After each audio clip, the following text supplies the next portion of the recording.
Q of P at x minus P equals the sum over I and J of partial squared F partial xi partial xj of x minus P, the ith component, times x minus P, the jth component. There you go. That's symmetrical, right? Well, that's the reason that this is reasonable for me to write down. It's because the partial derivatives commute. So yeah, this, in other words, the matrix, if you will, the matrix of Q of P is just the matrix that's formed by like partial squared F, partial xi, partial xj at P. This is sometimes called the Hessian matrix.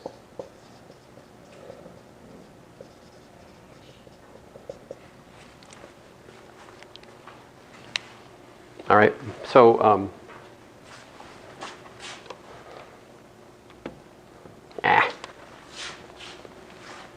rats. That's just one piece of the dot, dot, dot. What's that? One piece of the dot, dot, dot.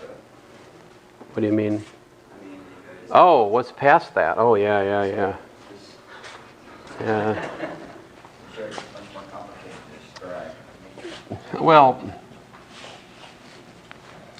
I probably should get the projector back out to show you those formulas. But before I do that,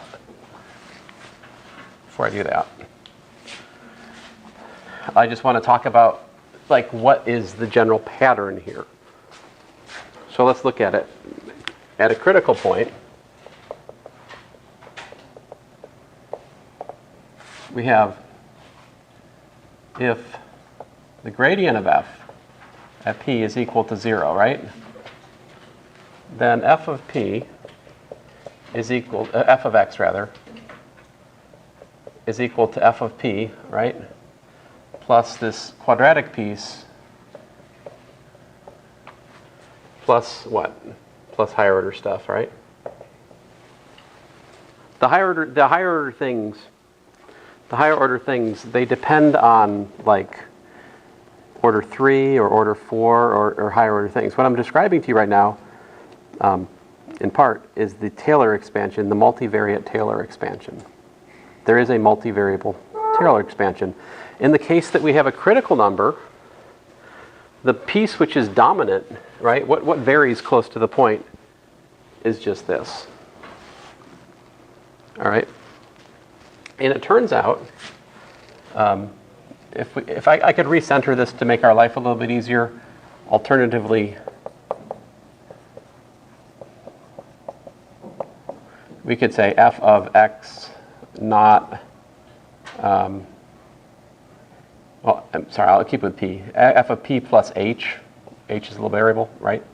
It's f of p plus q on h, all right, plus higher order stuff. Now, that specifically looks like the following. It looks like f of p plus h transpose times some matrix times h again. Now here, this matrix A is symmetric. It's a symmetric matrix, which means that it is entitled to some of the most beautiful linear algebra that we know. In particular, the real spectral theorem. What this means is that we can choose eigencoordinates, all right?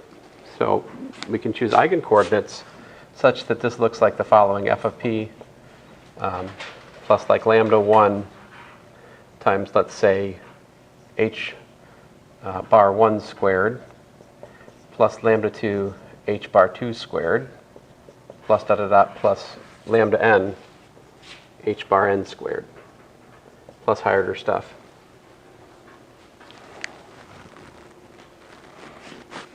To be specific, so I'm going to explain this in more depth when we have more time, but I'm just trying to get you the big idea before I get too far into examples and stuff. So here, lambda 1, lambda 2, da da da, lambda n are eigen values of A. And to be clear, this matrix A is the one I was just talking about a second ago. A is equal to the matrix that's formed by the second partial derivatives of the function in question. It is a symmetric matrix because partial derivatives commute. All right, so one of the results we learned in linear algebra, either in 221 or 321, is that you can find eigenvalues for such a matrix. And with respect to those eigenvalues, you can write down coordinates, eigencoordinates, and the formula for the matrix just becomes the eigenvalues times the squares of the coordinates. So if this is the case, just think about it for a second. So close to the point P, we're talking about h being small, right? So over here, past this point, you've got stuff that's like h cubed or h to the fourth. It's minuscule compared to the quadratic piece. So all of the major variation of the function is due to this term right here. What would it take for this f of p to be a maximum? How about this? If lambda 1, lambda 2, all the way out to lambda n was less than 0, then f of p is blank. If the eigenvalues are all positive, then f of p is blank. You fill in the blanks for me.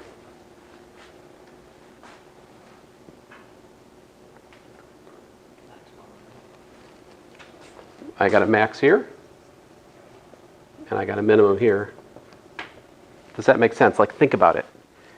I've got a number, and then I'm subtracting something if they're all negative, right? So away from p, you're dropping values, which means f of p is biggest. If they're all positive, if you're away from p, you're adding numbers, so f of p is smallest. Now here's the bad part. If if lambda 1, lambda 2, lambda n have mixed signs, then blank. And the other possibility is if there exists lambda j equals to 0, then blank. These blanks are not the same, but they're not as exciting as the first two blanks we filled in. So if they have mixed signs, that means in some directions you're going up to the point. In other directions, you're going down, so to speak, in values. Then we realize. What's that? Well, then it's well, I forget if it's not a critical point or not, but it's like It's neither max nor min, right? It's a saddle point. On the other hand, if there's even one eigenvalue which is 0, we just have to say, so sorry, outside our scope. Can't do it. No can do'sville. It's not quadratic order problem. Then consult more gifted mathematician. Consult Dr. Fulp. Yeah, that's a good answer. Just do that. What's that? Can't you eigenvalue that as the cubic too? But the cubic is not just a matrix. It's got 3 indices. It's like a matrix but a cube. Yeah, there's no, as far as I know, theory of diagonalization for a trinomial. I mean, fine. You can take a trinomial. It is, after all, trilinear. And it's a completely symmetric trilinear form, the cubic piece of data here. You can take that and trade it for an appropriate linear problem.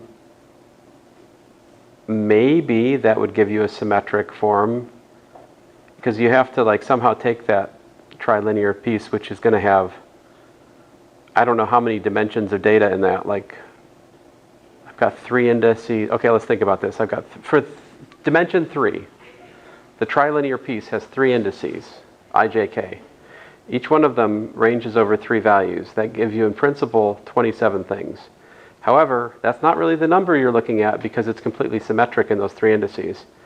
So what's the dimension of a completely symmetric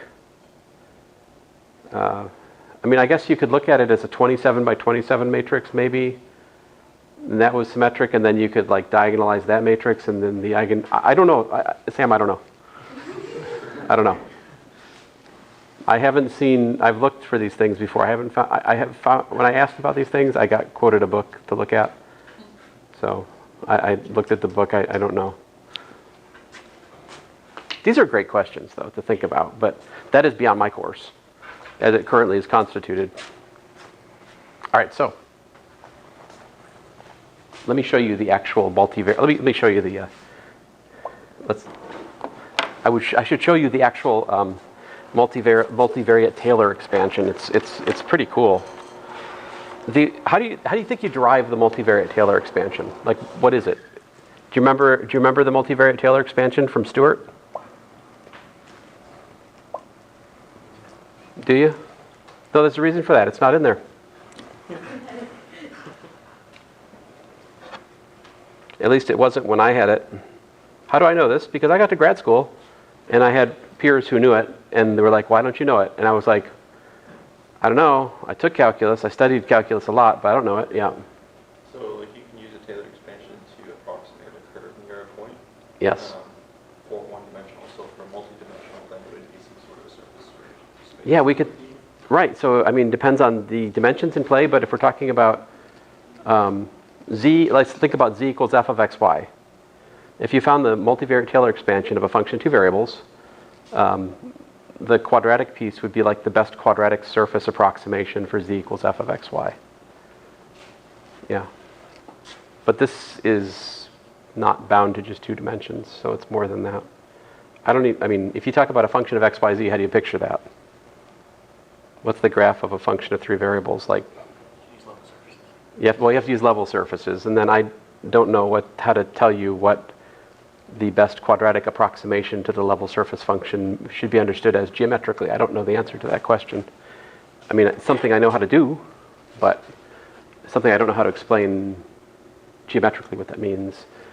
Okay, so anyway,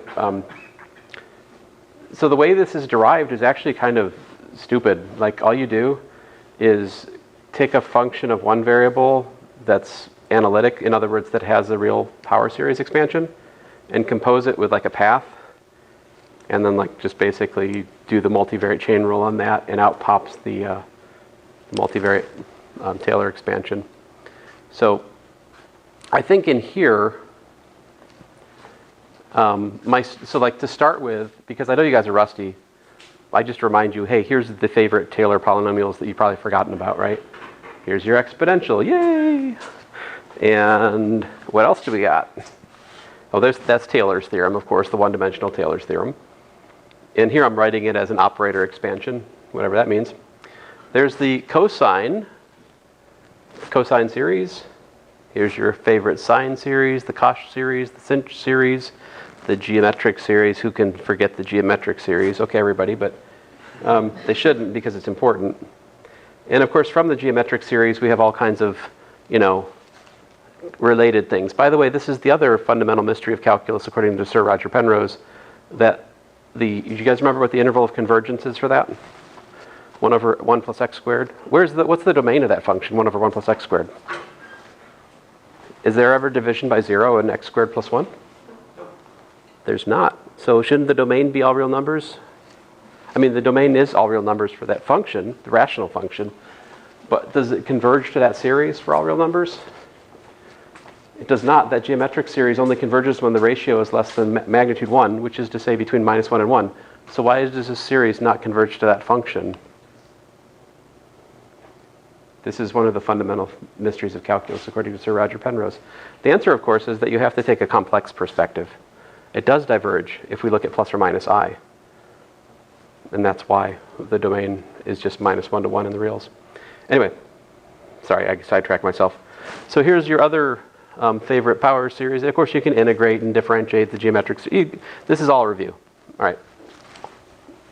There's also cool stuff like this, e to the x plus 2, e to the x times e to the 2. So you got stuff. These are tricks we can do, right?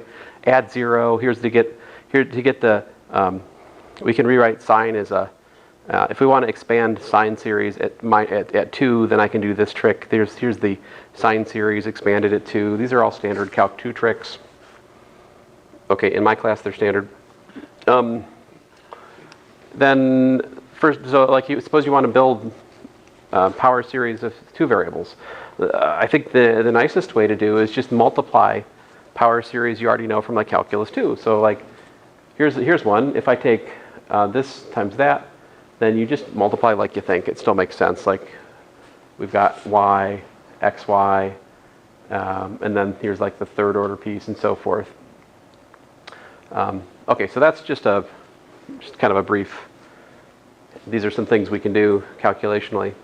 Down here is the derivation of the multivariate Taylor theorem. I'll be done in about 2 minutes here. So I take a function which is differentiable, I compose it with this path, 2 dimensions, all right? And then I do the chain rule, which is this, all right? That's for the first order piece. And then I do the chain rule for the second order piece.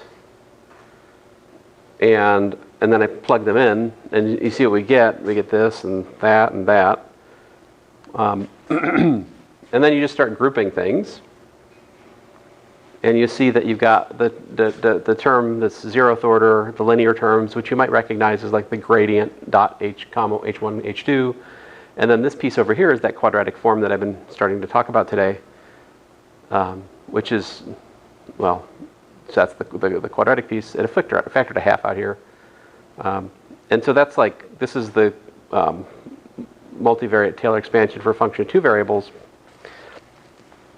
And if you just continue the same calculation, this is what it looks like if we expand it out to arbitrary order. Some n equals 0 to infinity. So, sorry, I'm using the multi-index again, Sam. I mean the indexed, the whatever you call this. It's come back again. I'm sorry, I can't. It's a necessity because I have n indices, so I have to enumerate them, you know. But anyway, so I'm taking n-fold derivatives with respect to this I1 through In, right? The nth derivative of this function, evaluate at that point, and I multiply by the differences like that, and I have to divide by n factorial. But this is the multivariate Taylor expansion for a function of 2 variables. And then, of course, you're going to ask, what about n variables? Maybe you want to ask, you're like, I want to go home. I understand. Me too. And so here is a horrible, horrible example. You can look at it.